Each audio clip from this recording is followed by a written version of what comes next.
अरे माँ जी, जल्दी चलिए, देखिए आपके घर के बाहर एम्बुलेंस आई है। गायत्री भागती हुई दरवाजे पर आती है।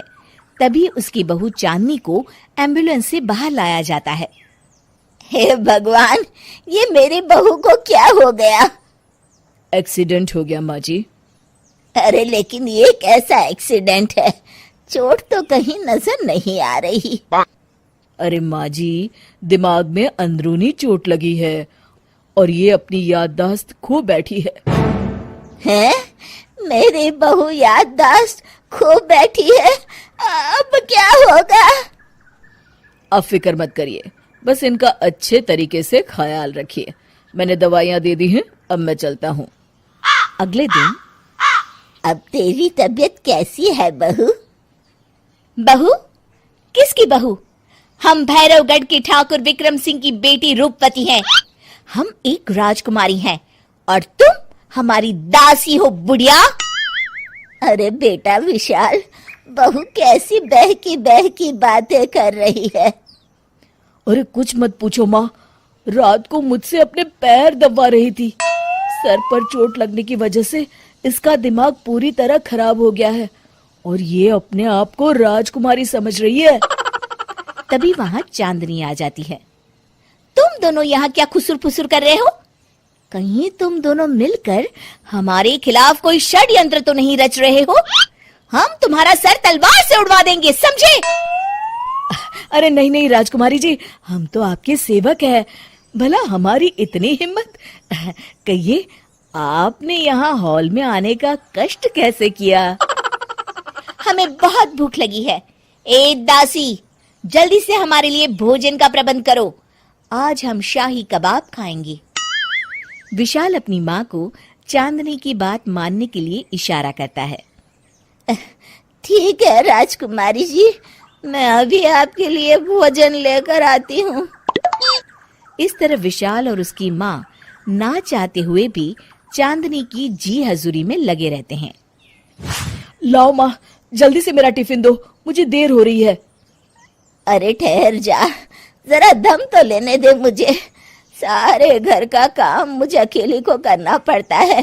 तेरी बीवी तो राजकुमारी बनी बैठी है, सारा दिन हुक्म चलाती रहती है। अरे माँ, मेरा भी तो यही हाल है। फिलहाल तुम मेरा टिफिन दे दो, मैं चला। रुको, कहाँ जा रहे हो? अरे मर गया रे, ये कहाँ से आ धमकी? आज हमारा जुहू चौपाटी घूमने का मूड है और हमें अपने लिए नई साड़ियाँ भी खरीदनी है। चलो जल्दी से अपना वाहन निकालो और हमें ले चलो। अरे अब तो मैं गया काम से। अगर आज मैं वक्त पे ऑफिस नहीं पहुंचा तो मेरा बॉस मुझे नौकरी से निकाल देगा। मरता क्या न करता। आखिरकार विशाल चांदनी को घुमाने ले जाता है और चांदनी अपने लिए ढेर सारी शॉपिंग भी करती है। ए दासी, टीवी पर कपिल शर्मा के आने का समय हो गया है, जल्दी से टीवी शुरू करो। अरे वाह, कपिल शर्मा तुझे याद है, बाकी कुछ याद नहीं। बहू तू तो बड़ी चालू लगती है, अपने फायदे की हर चीज तुझे याद रहती है। मैं तो तेरी इस अजीब बीमारी से परेशान हो गई हूँ। अगले दिन, अरे डॉक्टर साहब, आप इतने दिन से मेरी बहू का इलाज कर रहे हैं, लेकिन उसकी बीमारी तो सुधरने के बजाय और बढ़ती जा रही है। अरे माँ जी, ये दिमागी बीमारी है। बेचारी की याददाश्त चली गई है, वापस आने में थोड़ा वक्त तो लगेगा ही ना।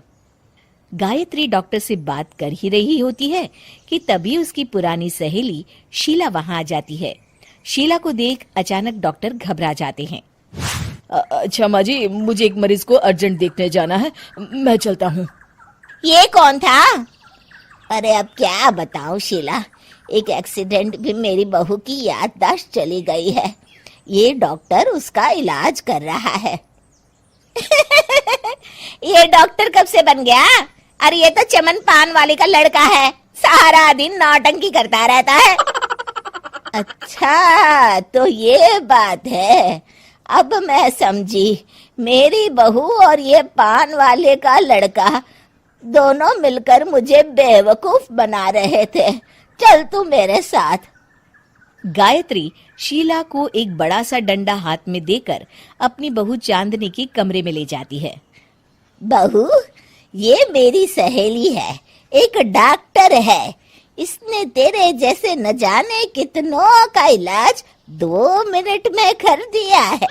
इसका कहना है कि सर पर जहाँ चोट लगी हो, अगर उसी जगह दोबारा किसी बड़े डंडे से जोर से मारा जाए तो मरीज की याददाश्त वापस आ जाती है। देख, हम डंडा भी लाए हैं। अपनी सास की बातें सुनकर और हाथ में बड़ा डंडा देख चांदनी घबरा जाती है। अरे बाप रे, मैं तो फंस गई। इस डंडे की एक बार की वार से ही मैं तो चारों खाने चित हो जाऊंगी। अब क्या करूं, क्या करूं, क्या करूं? लेकिन गायत्री, डंडा सर पर ठीक उसी जगह लगना चाहिए जहाँ चोट लगी है। अरे तू चिंता मत कर, 2-4 बार मारूंगी तो एक बार तो सही जगह लग ही जाएगा ना। चल बहू, तैयार हो जा। अरे नहीं नहीं माँ जी, मुझे मत मारिए। दरअसल घर के काम करने से बचने के लिए मैंने ये सब नाटक किया था। मुझे माफ कर दीजिए, मैं कान पकड़ती हूँ। दोबारा ऐसी गलती कभी नहीं करूंगी।